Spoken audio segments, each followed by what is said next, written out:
എല്ലാവർക്കും വീണ്ടും ഒരു പുതിയ വീഡിയോയിലേക്ക് സ്വാഗതം. നമ്മുടെയൊക്കെ വൈകുന്നേരം എങ്ങനെയാണ്? ചില ആൾക്കാരുടെ വൈകുന്നേരം എന്ന് വെച്ച് കഴിഞ്ഞാൽ ഫുൾ ബിസി ആയിരിക്കും, പണിയോട് പണി.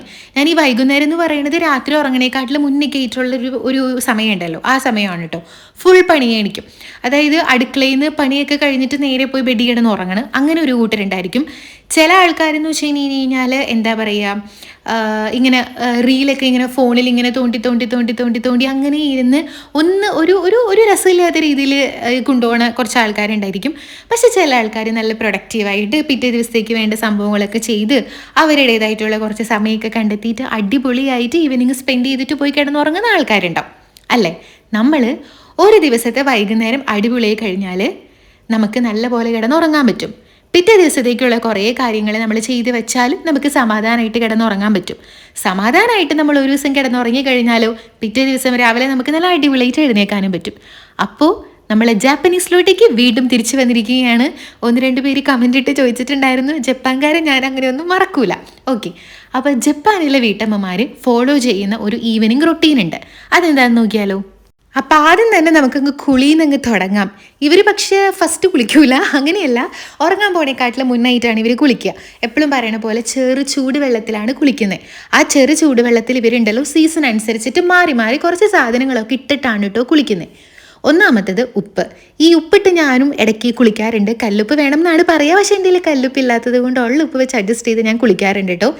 ഈ നമ്മൾ പൊതുവേ മേലൊക്കെ വേദന വരണ സമയത്തൊക്കെ നമ്മൾ കല്ലുപ്പിട്ട് കുളിച്ച് കഴിഞ്ഞാൽ നമുക്കൊരാശ്വാസം കിട്ടുമെന്ന് പറയും.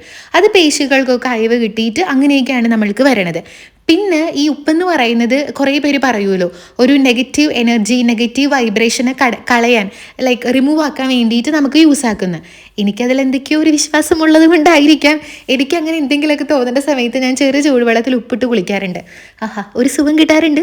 അങ്ങനെ ഉപ്പിട്ട് കുളിക്കേണ്ടവർക്ക് ഉപ്പിട്ട് കുളിക്കാം. പിന്നെ അവർ ആഡ് ചെയ്യുന്നതാണ് എസെൻഷ്യൽ ഓയിൽസ്. അവർ മെയിനായിട്ട് യൂസ് ചെയ്യുന്നത് ലാവൻഡർ ഓയിലാണ്. ഈ ലാവൻഡർ ഓയിലിൻ്റെ പ്രത്യേകത എന്താണെന്ന് വെച്ചാലുണ്ടല്ലോ, ഇതിൻ്റെ മണം നമ്മൾ ശ്വസിക്കുമ്പോൾ നമ്മുടെ ഉള്ളിലുള്ള ഹാപ്പിനെസ്സിൻ്റെ ഹോർമോൺ അങ്ങ് ഇങ്ങനെ ഇൻക്രീസ് ആയിട്ട് വരും എന്നാണ് പറയുന്നത്. അപ്പം നമുക്ക് നല്ല സന്തോഷം കിട്ടും. അതേപോലെ തന്നെ നല്ല റിലാക്സ് ആയിട്ട് ഇവർക്ക് ഉറങ്ങാൻ പറ്റും. പിന്നെ തണുപ്പ് കാലമൊക്കെ ആവണ സമയത്തുണ്ടല്ലോ, യുസു എന്ന് പറഞ്ഞിട്ടൊരു നാരങ്ങയുണ്ട്. നമ്മുടെ ഒരു വലിയൊരു മുതുക്ക് പോലത്തെ ഒരു യെല്ലോ കളർ നാരങ്ങ കിട്ടില്ലേ, ഏകദേശം അതിൻ്റെ ഒരു കണക്ക്, പക്ഷെ അതല്ല, അവിടെ കിട്ടുന്ന ഒരു നാരങ്ങയാണ്. ആ നാരങ്ങ സ്ലൈസ് ചെയ്തിട്ട് അവർ ചെറു ചൂടുവെള്ളത്തിലിട്ട് കുളിക്കും. ഇത് സെൻസിറ്റീവ് സ്കിന്നുള്ള ആൾക്കാർ ഇത് ട്രൈ ആക്കേണ്ട കേട്ടോ. നമ്മുടെ സാധാ നാരങ്ങ ആണെങ്കിലും നല്ലതാണ്. ഇതെന്തിനാന്ന് വെച്ച് കഴിഞ്ഞാൽ നമ്മുടെ സ്കിന്നിന് നല്ലതാണ്, അതേപോലെ തന്നെ നമ്മുടെ സ്കിന്നിനൊക്കെ നല്ല മണം കിട്ടുകയും ചെയ്യും. പിന്നെ അവർ ഗ്രീൻ ടീ ഇല്ലേ, അതിൻ്റെ ബാഗ്സ് ചെറു ചൂടുവെള്ളത്തിലിട്ട് കുളിക്കും. ഇത് ആൻറ്റി ഓക്സിഡൻ്റ് ആണ്, നമ്മുടെ ശരീരത്തിന് നല്ലതാണ്. അപ്പോൾ ഇതിൽ ഏതെങ്കിലുമൊക്കെ നിങ്ങൾക്ക് അവൈലബിൾ ആയിട്ടുണ്ടെന്നുണ്ടെങ്കിൽ നിങ്ങൾ ട്രൈ ചെയ്ത് നോക്കുക. ഇത് ഉറങ്ങാൻ പോണേക്കാട്ടിലും മുൻപ് കുളിച്ച് കഴിഞ്ഞാൽ നല്ല സുഖമായിട്ട് നമുക്ക് ഉറങ്ങാൻ പറ്റും.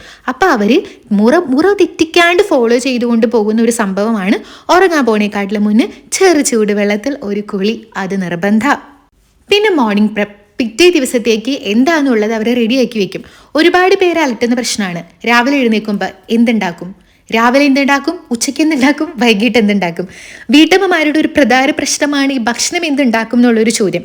മീൽ പ്ലാൻ, മീൽ പ്രെപ്പ്, ഈ മുതലായ സാധനങ്ങൾ ചെയ്ത് വെച്ചാൽ ആ ടെൻഷൻസ് നമുക്ക് ഒഴിവാക്കാം. ഒരുപാട് പേര് ചെയ്യുന്നുണ്ട്. ചെയ്യാത്ത ആൾക്കാരാണെങ്കിൽ ട്രൈ ചെയ്ത് നോക്കാം. നിങ്ങൾക്ക് പിറ്റേ ദിവസം രാവിലത്തേക്കും ഉച്ചക്കലത്തേക്കും വേണ്ടിയിട്ടുള്ള കറികളുടെ പീസുകൾ, വെജിറ്റബിൾസ് ഒക്കെ കട്ട് ചെയ്ത് വെക്കുക. കറി ഉണ്ടാക്കി വെക്കാൻ പറ്റുന്നതാണെങ്കിൽ അത് ഉണ്ടാക്കി വെക്കുക. പിറ്റേ ദിവസം ഓഫീസിൽ പോകാനുള്ള ഡ്രസ്സ് തേച്ച് വെക്കുക, ബാഗ് റെഡിയാക്കി വെക്കുക. കുട്ടികളുണ്ടെങ്കിൽ അവരുടെ യൂണിഫോം റെഡിയാക്കി വെക്കുക. ലഞ്ച് ബോക്സ് ഒക്കെ കഴുകി മറ്റേ വെള്ളം പോകാൻ വേണ്ടിയിട്ടൊക്കെ വെക്കുക. ഈ ലഞ്ച് ബോക്സ് ഒക്കെ റെഡിയാക്കി വെക്കുന്നതും അവരുടെ ബാഗ് പാക്ക് ചെയ്ത് വെക്കുന്നതും ഒക്കെ നമ്മൾ തന്നെ ചെയ്യണം എന്നൊന്നുമില്ല. കുറച്ച് മുതിർന്ന കുട്ടികളാണെങ്കിൽ അവരെ കൊണ്ട് തലേ ദിവസമേ തന്നെ ചെയ്ത് വെക്കാം. കാരണം പിറ്റേ ദിവസം രാവിലെ കൂളായിരിക്കും. അല്ലെങ്കിൽ രാവിലെ എഴുന്നേറ്റിട്ടായിരിക്കും ബാഗ് എവിടെ, ബുക്ക് എവിടെ, ഡ്രസ്സ് എവിടെ, എന്തുണ്ടാക്കും, അരിയണോ, സവാള അരിയണമല്ലോ, പച്ചക്കറി അറിയണമല്ലോ, അത് ചോറ് വെക്കണമല്ലോ, ദോശ ചുടണമല്ലോ, അങ്ങനെ 1000 സംഭവങ്ങളായിരിക്കും. നമ്മൾ ഈ വെജീസൊക്കെ കട്ട് ചെയ്ത് വെച്ചാൽ തന്നെ ഉണ്ടല്ലോ പകുതി ഭാരം കുറയും. ഈ രാവിലെ എഴുന്നേറ്റ് ഇങ്ങനെ ഹറിബറി ആവുമ്പോൾ ഉണ്ടല്ലോ, ആരെങ്കിലും വന്നിട്ട് നമ്മുടെ അടുത്ത് എന്തെങ്കിലും ചോദിച്ചു കഴിഞ്ഞാൽ ഇതിൻ്റെ ടെൻഷനിലുള്ള ആ ഒരു സ്ട്രെസ്സും കാര്യങ്ങളും നമ്മൾ അവരുടെ അടുത്തായിരിക്കും തീർക്കുക. അപ്പോൾ രാവിലെ തന്നെ അവരോട് അടി ബഹളം ഉണ്ടാക്കി നമ്മുടെ ദിവസവും പോകും, അവരുടെ ദിവസവും പോകും. രാവിലെ സമാധാനപരമാവാൻ വേണ്ടിയിട്ട് പറ്റുന്ന കാര്യങ്ങളൊക്കെ തലേ ദിവസം തന്നെ പ്രിപ്പ് ചെയ്ത് വെക്കുക. പിന്നെ രാത്രി ഉറങ്ങാൻ പോണേക്കാട്ടിലും മുന്നുണ്ടല്ലോ, ഇവർ എത്ര ലേറ്റ് ആയാലും അവർ ചെയ്യുന്നൊരു സംഭവമുണ്ട്. ഇതിൻ്റെ കൂടെ കിച്ചൺ ക്ലീനാക്കി വെച്ചിട്ട് അവർ പോയി കിടന്ന് ഉറങ്ങുള്ളൂ.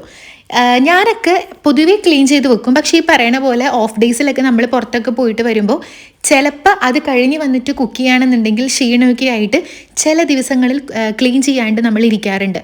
സീരിയസ്ലി പിറ്റേ ദിവസം രാവിലെ അടുക്കളയിൽ കയറാൻ തോന്നൂല. പക്ഷെ അതേസമയം അടുക്കളയൊക്കെ നല്ല ക്ലീൻ ആക്കിയിട്ട് എല്ലാം സെറ്റ് ചെയ്ത്, അത് ഒരുപാടൊന്നും ക്ലീൻ ചെയ്ത് ഡീപ്പ് ക്ലീനിങ് അല്ലല്ലോ നമ്മൾ ഉദ്ദേശിക്കുന്നത്. കൗണ്ടർ ടോപ്പ് ക്ലീൻ ചെയ്യുക, നമ്മളുടെ സ്റ്റൗ ക്ലീൻ ചെയ്യുക, സിങ്ക് ക്ലീൻ ചെയ്യുക, പാത്രങ്ങളൊന്നും കഴുകാൻ ഇടാതെ അവിടെ ഇരിക്കുക, എല്ലാം കഴുകി നീറ്റാക്കിയിട്ട് വെക്കുക. ഇങ്ങനെ ചെയ്ത പിറ്റേ ദിവസം രാവിലെ തന്നെ നമ്മൾക്ക് അടിപൊളിയായിരിക്കും. എല്ലാവരും ഇതൊക്കെ ചെയ്തിട്ട് തന്നെ ആയിരിക്കും കിടന്നുറങ്ങുന്നുണ്ടാവുക. പക്ഷെ ചില സമയത്ത് മടി വരുമ്പോൾ നമ്മൾ ചെയ്യാറുണ്ടാവും. ചില ആൾക്കാർ ഇങ്ങനെ ഏതൊരു വീഡിയോയിൽ പണ്ട് ഒരിക്കൽ കണ്ടിട്ടുണ്ട്, അവരിങ്ങനെ കുന്നുകൂട്ടി സിങ്കിലിട്ടിട്ട് പിറ്റേ ദിവസം രാവിലെ വന്നിട്ട് എല്ലാം കൂടെ കഴുകുന്നു. സീരിയസ്ലി അവരുടെ ദിവസമൊക്കെ പോയിട്ടുണ്ടാവും. രാവിലെ തന്നെ നമ്മൾ ഇതുപോലത്തെ കുറേ നമുക്ക് കഴുകാനുള്ള വേസ്റ്റായിട്ട് കിടക്കുന്ന പാത്രങ്ങൾ കണ്ടിട്ടാണ് നമ്മൾ നമ്മുടെ ഒരു ഡേ സ്റ്റാർട്ട് ചെയ്യണമെന്ന് വിചാരിച്ച് കഴിഞ്ഞാൽ അതേപോലെ തന്നെ നമ്മുടെ അഴുക്ക് പിടിച്ച ദിവസമായിട്ട് മാറും. അതുകൊണ്ട് ക്ലീൻ ചെയ്തിട്ട് അടുക്കള നല്ല കുട്ടപ്പനാക്കിയിട്ട് കിടന്ന് ഉറങ്ങാൻ പോവുക. അതേപോലെ തന്നെ വേസ്റ്റ് മാനേജ്മെൻറ്റ്.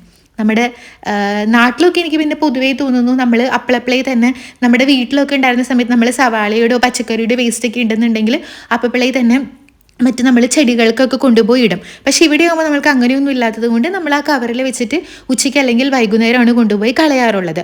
അത് നമ്മൾ സ്ട്രിക്ട്ലി ഈ പറഞ്ഞ പോലെ നമ്മൾക്ക് എത്ര വൈകിയാണെന്നുണ്ടെങ്കിലും എത്ര ലേറ്റ് ആയിട്ടാണെന്നുണ്ടെങ്കിലും അന്നത്തെ ദിവസത്തെ വേസ്റ്റ് നമ്മൾ കൊണ്ടുപോയി കാട്ടിക്കളയുക. ഇതും എല്ലാവരും ചെയ്യുന്നതായിരിക്കും. പക്ഷെ ചെയ്യാത്തവരുണ്ടെന്നുണ്ടെങ്കിൽ അത് ഫോളോ ചെയ്യുക. കാരണം വേസ്റ്റ് ഇരുന്നിരുന്ന് അതൊരു അഴുക്ക മണമായിരിക്കും. ആ മണം മൊത്തം നമ്മളുടെ റൂമിലും സ്പ്രെഡാവും. അപ്പോൾ രാത്രി ഉറങ്ങാൻ പോണേക്കാട്ടിലും മുന്നേ കിച്ചൺ ഫുൾ ക്ലീൻ ചെയ്ത് വെച്ചേക്കുക. എന്തെങ്കിലും വേസ്റ്റും കാര്യങ്ങളും ഉണ്ടെന്നുണ്ടെങ്കിൽ അതും കൊണ്ടുപോയി കളഞ്ഞ് സെറ്റാക്കി വയ്ക്കുക.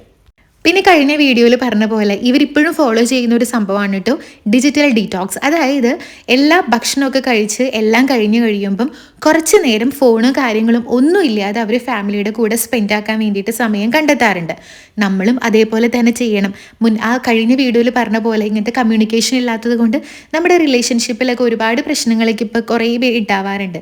അങ്ങോട്ടും ഇങ്ങോട്ടും സംസാരിച്ചാൽ തന്നെ കുറേ പ്രശ്നങ്ങളൊക്കെ തീരുന്നല്ലേ എല്ലാവരും പറയുക. സോ എല്ലാവരും ഫോണൊക്കെ മാറ്റി വെച്ചിട്ട് ഫാമിലിയുടെ കൂടെ കുറച്ച് സമയം സ്പെൻഡ് ചെയ്യാൻ നോക്കുക. പിന്നെ മോസ്റ്റ് ഇമ്പോർട്ടൻറ്റ് വൺ, 15 മിനിറ്റ് അവനവന് വേണ്ടിയിട്ട് ചെയ്യുക.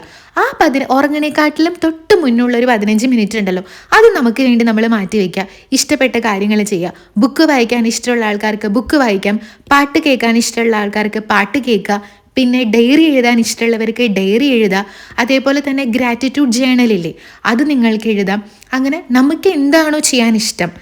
നമ്മൾ ഈ റീലൊക്കെ കണ്ടിട്ട് കുറേ ഞാനും പണ്ട് അങ്ങനെയൊക്കെ തന്നെയായിരുന്നു. റീല് തോണ്ടി കണ്ടിട്ടാണ് കിടന്നുറങ്ങിയിരുന്നത്. അപ്പോൾ ഗതികേടിന് കാണുന്നതുണ്ടല്ലോ വല്ല പേടിപ്പെടുത്തുന്ന വല്ല സിനിമയോ അങ്ങനത്തെ എന്തെങ്കിലും, അല്ലെങ്കിൽ സങ്കടം വരുന്ന സീനൊക്കെ ആണെന്നുണ്ടെങ്കിൽ ലിറ്ററലി അന്ന് ഞാൻ കാണുന്ന സ്വപ്നം അത് റിലേറ്റഡ് ആയിരിക്കും. എന്തിനാ വെറുതെ പേടിച്ച് മനുഷ്യൻ ഇതായിപ്പോകും. അതേസമയം നല്ല നല്ല കാര്യങ്ങൾ ആലോചിച്ച് അതുപോലെ ഇഷ്ടപ്പെട്ട കാര്യങ്ങളൊക്കെ ചെയ്ത് ബുക്ക് വായിച്ച് പാട്ട് കേട്ട് ഡയറി എഴുതി ഗ്രാറ്റിറ്റ്യൂഡ് ജേണൽ എഴുതി അങ്ങനെ എന്തെങ്കിലുമൊക്കെ ചെയ്തിട്ടാണ് കിടന്നുറങ്ങുന്നതെന്നുണ്ടെങ്കിൽ ഉറക്കം അടിപൊളിയാവുകയും ചെയ്യും, പിറ്റേ ദിവസം അടിപൊളിയാവും. അപ്പോൾ എല്ലാവരും ട്രൈ ചെയ്ത് നോക്കണേ. അടുത്ത വീഡിയോ കാണാം. ടാറ്റാ.